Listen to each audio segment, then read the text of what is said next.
신부들의 이야기야. 근데 얘들아, 사진 신부들의 이야기가 우리에겐 조금 생소한 내용이지 않았어? 그래서 이 책을 깊이 읽고 함께 나누면 과거의 우리 민족의 겪은 아픔을 새로운 관점에서 재조명하고 폭넓게 이해할 수 있다고 생각해. 맞아. 나도 한 번쯤은 가보고 싶다는 생각만 갖고 바라보았던 하와이에 우리 민족의 아픔이 숨어져 있는지 몰랐어. 이 또한 숨어져 있는 것이 아니라 우리들의 무관심으로 인해서 숨겨질 수 있다는 생각을 했어. 그래서 많은 친구들과 함께 우리 민족이 겪은 시련과 아픔을 공감해 보았으면 좋겠어.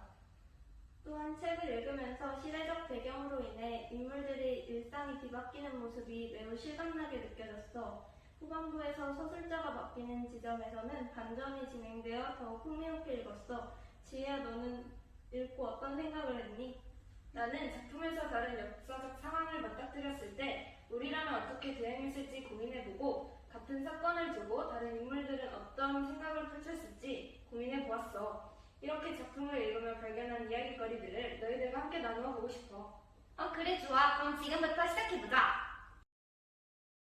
알로하! 여러분! 이 인사말에 대해서 들어보신 적이 있으시죠? 이 인사에는 안녕이라는 뜻 외에도 서로 배려하며 존중하고 기쁨을 나누자는 원주민 정신이 담겨있는 인사말이라고 합니다. 누구든 한 번쯤은 가보고 싶어하는 휴양지 하와이.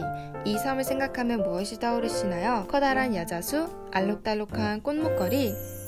저는 이번에 하와이라는 섬 속에 잠든 우리 민족의 숨겨진 이야기를 해보려고 해요. 여러분, 사진신부라고 들어보신 적이 있으신가요?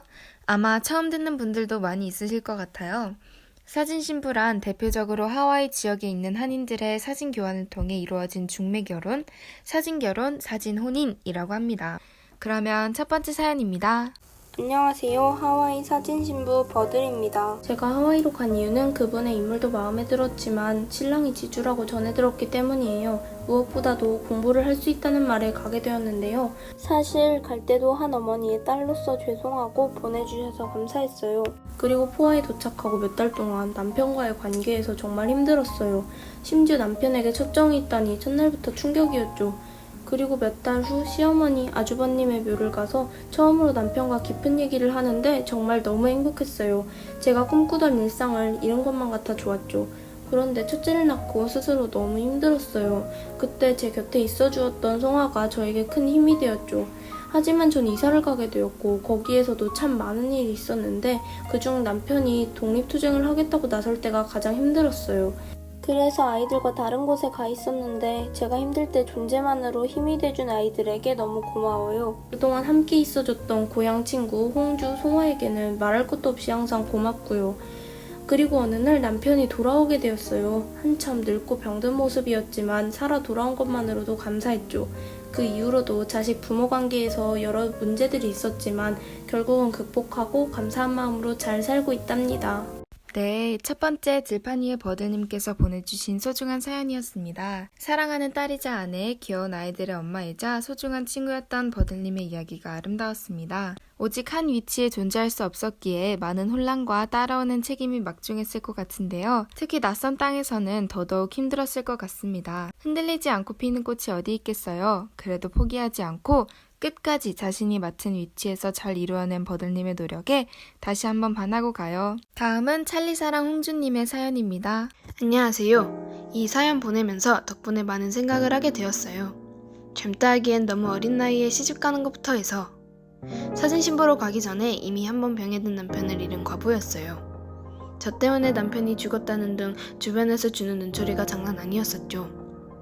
그래서 버들과 송아랑 같이 사진신부로 가게 되었는데 그마저도 사기를 당하고 말았어요. 사진을 보고 결혼을 하겠다고 했는데 그 사진은 젊었을 때의 사진이고 제가 결혼을 할 남자는 할아버지 뻘 되는 분이셨죠.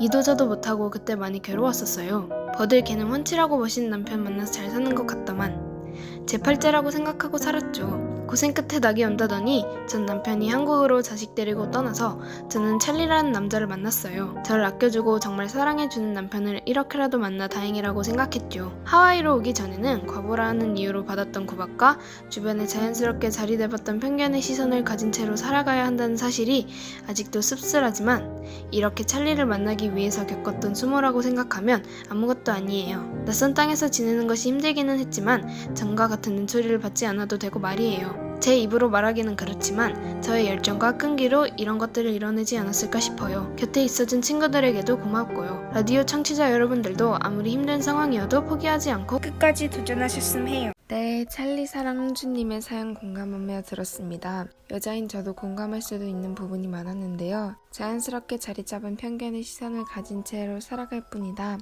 라는 부분 정말 와닿네요. 또한 아무리 힘든 상황이어도 포기하지 않고 도전하셨으면 한다는 말 저도 마음속에 꼭 새기도록 하겠습니다.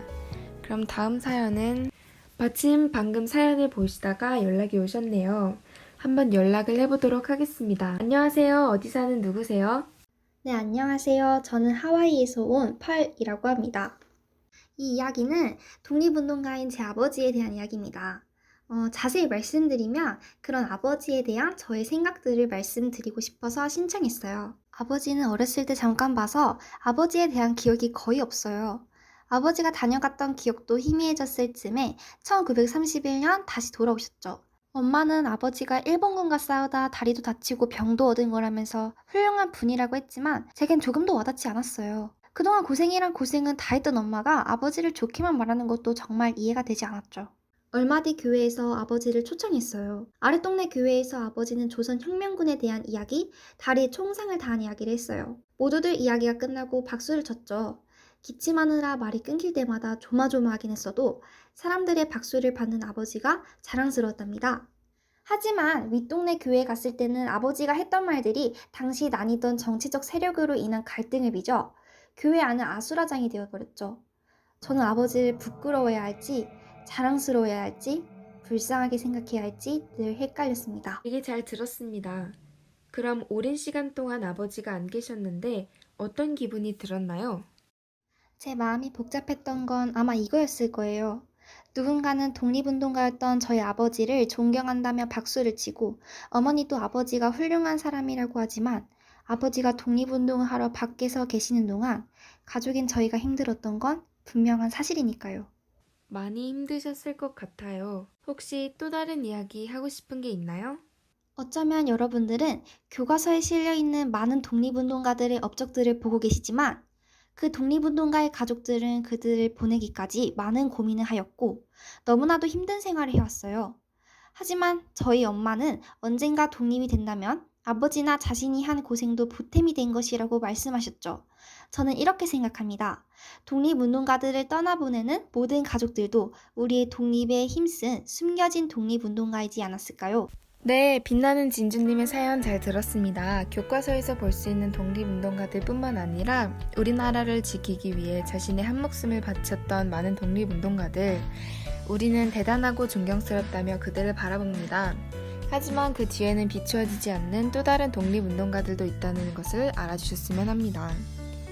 독립운동가의 가족들이 빛나는 진주님의 어머니처럼 그들, 그러니까 독립운동가 분들을 떠나보내기까지 많은 고민과 걱정들, 그리고 결국 그를 보내겠다는 믿음이 있었다는 것을 기억해 주셨으면 좋겠어요.